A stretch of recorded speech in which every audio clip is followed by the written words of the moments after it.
I'm on the island of Kauai right now, and interestingly enough, they call this the Garden Island of Hawaii. Now, I actually find that kind of funny because every island I've been on in Hawaii could be called that. But once you start driving around this place, you understand why it got that name.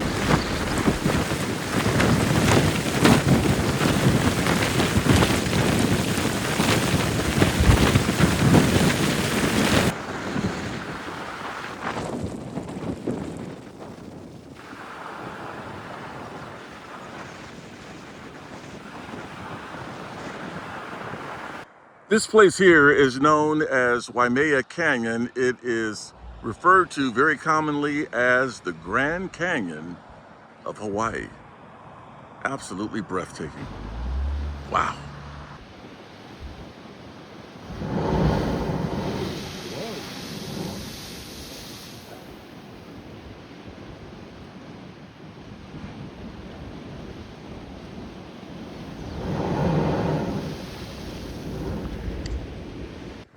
And yes, there are roosters and hens everywhere. Here a chick, there a chick, everywhere a chick. Yep.